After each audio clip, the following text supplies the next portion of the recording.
Trainings अब तक आप देख चुके हैं माइक्रोसॉफ्ट वर्ड को बहुत डिटेल में, उसके बाद आपने देखा माइक्रोसॉफ्ट पावर पॉइंट, वो भी बहुत डिटेल में। और उम्मीद है कि आप प्रैक्टिस अभी भी कर रहे होंगे। ये बहुत अच्छे टूल्स हैं और बहुत पावरफुल हैं। अब एक तीसरा टूल है माइक्रोसॉफ्ट ऑफिस स्वीट के अंदर, जिसका नाम है माइक्रोसॉफ्ट एक्सेल। उम्मीद है कि आप में बहुत सारों ने इसका नाम सुना होगा और इसका फंक्शनैलिटी भी आप लोगों को आइडिया होगा कि क्या है। ये स्प्रेडशीट्स हैं, इसके अंदर आप इनवॉइसेस, पेरोल्स और इस तरह की बहुत सारी चीज़ें कर सकते हैं। ये फाइनेंस का बहुत इंपॉर्टेंट टूल है, यहाँ तक कि यूनिवर्सिटी में आपके रिजल्ट्स भी इसमें बन रहे होते हैं। और आपकी जो मैनेजमेंट्स हैं बहुत सारी इसके अंदर की जाती हैं। अगर आप घर की बात करते हैं तो आपके जो घर के जो एक्सपेंसेस है, मंथली बजट है, वो भी इसमें मैनेज हो सकता है। ये बहुत ही पावरफुल टूल है और निहायत ही आसान है। ट्रिकी ज़रूर है, लेकिन हम इसको देखते हैं कि हम इसको कैसे सीख सकते हैं। आइए चलते हैं। स्टूडेंट्स, मेरी स्क्रीन आपके सामने आ गई है क्योंकि हमने माइक्रोसॉफ्ट ऑफिस स्वीट इंस्टॉल किया था। तो यहाँ पे आप देखेंगे मेरे पास माइक्रोसॉफ्ट एक्सेल ऑलरेडी मौजूद है। आप भी अपना माइक्रोसॉफ्ट एक्सेल स्टार्ट कर लें ताकि हम इस पर काम कर सकें। आपने एक चीज़ नोटिस की होगी, इसकी भी लेआउट एग्जैक्टली वैसी है जैसे माइक्रोसॉफ्ट ऑफिस वर्ड की थी और पावर पॉइंट की थी। आपकी होम की टैब है, न्यू की टैब है और ओपन की टैब है। और यहाँ पे आपकी recent files, favourite, shared with me, ये फाइल्स आपको विजिबल होंगी। और यहाँ पे इसके टेम्पलेट्स हैं जिनको आप एक्सेस कर सकते हैं। लेकिन इसमें आप एक चीज़ नोट करेंगे, इसमें जो टेम्पलेट्स हैं वो रिलेटेड टू माइक्रोसॉफ्ट एक्सेल हैं, यानी कि उनमें कैलकुलेशंस ही हैं। मोस्टली इन्वेंट्री है और उसके अलावा जो आपके माइलस्टोन्स हो गए या आपने कोई गैंट चार्ट बनाना हो। अभी हम स्टार्ट करेंगे ब्लैंक वर्कबुक से। अगर आप इसकी लेआउट नोट करें, इसमें भी उसी तरह रिबन्स हैं, लेकिन इसमें रिबन्स थोड़ी सी डिफरेंट हैं उनकी, क्योंकि ये एक फंक्शनैलिटी इसकी बिल्कुल डिफरेंट है कंपेयर टू माइक्रोसॉफ्ट वर्ड और पावर पॉइंट। तो इस वजह से यहाँ पे आपको बिल्कुल मुख्तलिफ चीज़ें नज़र आएंगी। यहाँ पे सबसे पहले होम है। होम के अंदर कुछ टूल्स बिल्कुल कॉमन है, एग्जैक्टली जैसे आपने देखा कि माइक्रोसॉफ्ट वर्ड और पावर पॉइंट की तरह आपको अवेलेबल हैं, जिसमें आप टेक्स्ट अलाइनमेंट हो गई, साइज़ हो गया, कलर हो गया। उसके बाद फिर आके यहाँ पे आ जाते कंडीशनल फॉर्मेटिंग है, उसमें टेबल्स हैं और इसके अलावा इंसर्ट रोज़ हैं, डिलीट हैं और इस सेल्स की इंफॉर्मेशन है। ये हम सारी चीज़ें आहिस्ता आहिस्ता देखेंगे और आपको आइडिया होता जाएगा कि इनका हमें क्या क्या फ़ायदा होता है या हमें किस टाइम पे इनको यूज़ करना पड़ता है। और इसी तरह इंसर्ट है। इंसर्ट में तो बहुत सारी चीज़ें कॉमन हैं जैसे माइक्रोसॉफ्ट वर्ड और पावर पॉइंट में थी। उसके अलावा पेज लेआउट में भी कुछ चीज़ें आपको कॉमन मिलेंगी।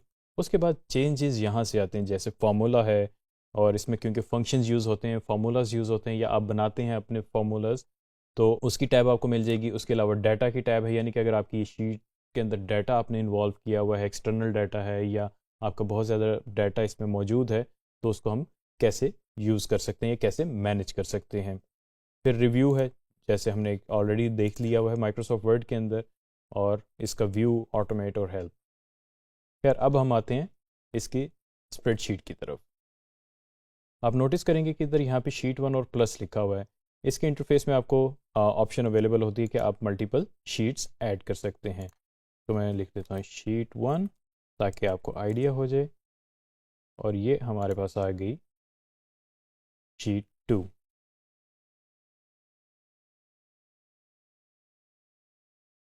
तो इसी तरह माइक्रोसॉफ्ट एक्सेल के अंदर आप जो है अपनी शीट्स ऐड करते हैं। जिस तरह माइक्रोसॉफ्ट वर्ड के अंदर आपके पेजेस ऐड होना शुरू हो जाते हैं टेक्स्ट लिखने से, स्लाइड्स के अंदर आप न्यू स्लाइड करके आप स्लाइड्स ऐड कर लेते हैं, तो इसके अंदर शीट्स ऐड होती हैं जो कि आप बाद में इंटरलिंक भी कर सकते हैं। ये तो हो गया एक हमारा इंटरफेस का ओवरव्यू। अब हम देखते हैं कि ये काम कैसे करता है। जैसे कि आपने देखा, मैंने एक वर्ड यहाँ पे टाइप किया था शीट 1। इसी तरह हम इसको बात करते हैं कि फॉर इंस्टेंस इसकी एग्जांपल ऐसे ले लेते हैं कि आपने अपनी क्लास फेलोज़ की लिस्ट बनानी है। तो अब लिस्ट कैसे बनाएंगे?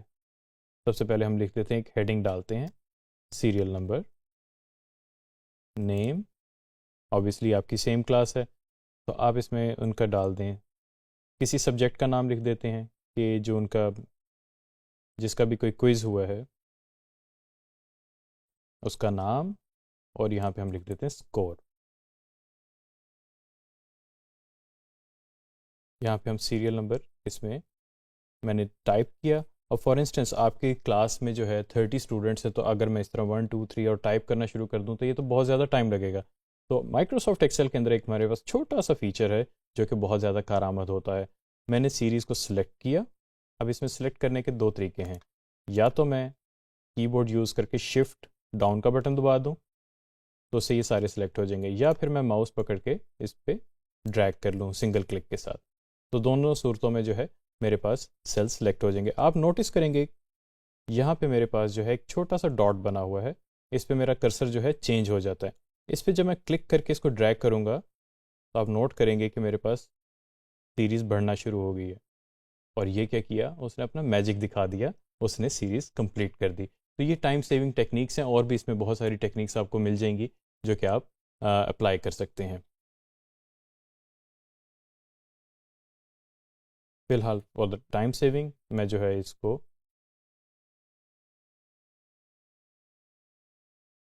सिर्फ कॉपी कर रहा हूँ और पेस्ट कर रहा हूँ अपनी ज़रूरत के मुताबिक, और इसी तरह नेम्स जो है मैंने ड्रैग कर दिए हैं।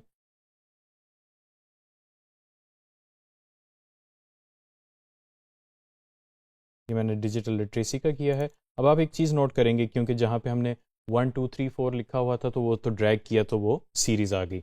अब इसको अगर मैं ड्रैग करूँगा डिजिटल लिटरेसी को, तो मेरे पास क्या आएगा, नोट कर रहे हैं, मेरे पास डिजिटल लिटरेसी हर जगह कॉपी हो गया।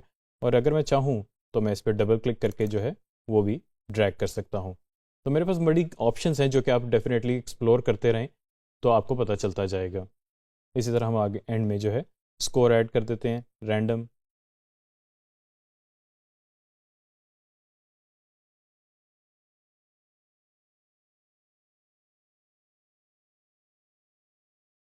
अगर आप नोट करें तो मैंने कुछ यहाँ पे स्कोर कॉपी पेस्ट कर दिए हैं for the sake of time. अब इसमें हम एक चीज़ नोट करेंगे कि हम यहाँ पे इसको बोल्ड भी कर सकते हैं, इटैलिक्स भी कर सकते हैं, अंडरलाइन भी कर सकते हैं अपनी ज़रूरत के मुताबिक। और जो हमारे जितने हमने ऑपरेशंस माइक्रोसॉफ्ट वर्ड के अंदर या पावर पॉइंट के अंदर सीखे, वो सारे टेक्स्ट से रिलेटेड सारे काम कर सकते हैं। एक सबसे इंपॉर्टेंट फीचर है कि अगर हम इसको काफ़ी ज़्यादा कर दें लेंथ इसकी, तो यहाँ पे हमारे पास एक फ़ीचर होता है फ्रीज़ का। व्यू में आएँ और यहाँ पे आपके पास फ्रीज़ पेन्स की एक ऑप्शन होगी, freeze top row. Top row पे जब मैं क्लिक करूँगा, अब आप एक चीज़ नोटिस करेंगे कि अगर मैं इसको स्क्रॉल करूँ तो मेरी हेडिंग्स वहीं पे रहीं और मेरा टेक्स्ट मूव होना शुरू हो गया। तो इस चीज़ को एक आप एक्सप्लोर करें मज़ीद, ये बहुत ज़्यादा फ़ायदा होगी जब हमारे पास स्प्रेडशीट्स ज़्यादा लेंथ की होती हैं। जैसा कि हमने वर्ड के अंदर देखा कि हमारे पास टेबल्स थे और उनको हम चेंज करते थे, बॉर्डर और कलर्स अप्लाई करते थे, या जिस तरह भी हम चेंज करते थे, वो एग्जैक्टली फंक्शनैलिटी इसके अंदर भी मौजूद है, लेकिन वो इसमें एज अ टेबल नहीं आएगा। माइक्रोसॉफ्ट एक्सेल के अंदर टेबल का कॉन्सेप्ट बिल्कुल मुख्तलिफ है, तो वो हम आगे ज़रूर देखेंगे। लेकिन अभी मैं आपको बताना चाहूँ कि अगर आप डाटा अपना प्रेजेंटेबल बनाना चाह रहे हैं, यहाँ पे बॉर्डर्स में आइए और बॉर्डर अपनी पसंद का जो भी आपको पसंद है एग्जैक्टली वैसे ही ड्रॉ करें जैसे माइक्रोसॉफ्ट वर्ड के अंदर करते थे, ताकि आपका डाटा विजिबल ज़्यादा हो सके। अब इसमें अगर आप कलर करना चाहें तो बड़ा ही आसान तरीका है। ये हमने सेल सेलेक्ट कर लिए, उसके बाद हमने बकेट में येलो कलर इस वक्त मेरे पास आ रहा है, येलो कलर मैंने कर दिया बैकग्राउंड का। और सेल फिल आप देख रहे होंगे कि सेल फिल हुआ है, पूरे पेज पे इसका कोई इफेक्ट नहीं आया। और यहाँ पे टेक्स्ट कलर जो है मैंने रेड कर दिया। तो इस तरह जो है आप अपनी एक्सेल शीट्स को बेहतर कर सकते हैं, प्रेजेंटेबल बना सकते हैं। इसमें एक चीज़ आप नोट करेंगे कि जब मैं माउस मूव कर रहा हूँ तो मेरे यहाँ पे चेंज हो रहा है सिलेक्शन का, या उस मुझे कुछ ऑप्शंस यानी कि वो देने की कोशिश कर रहा है। तो अगर मैं इसको डाउन एरो को दबाऊंगा तो ये मेरे पूरा जो है कॉलम सेलेक्ट हो जाएगा। इसी तरह अगर मैं इस तरह यहाँ पे क्लिक करूँगा तो मेरी पूरी रो सेलेक्ट हो जाएगी एंड तक, और मैं चाहे रैंडम कॉलम्स या सेल्स सेलेक्ट कर सकता हूँ इसी तरह।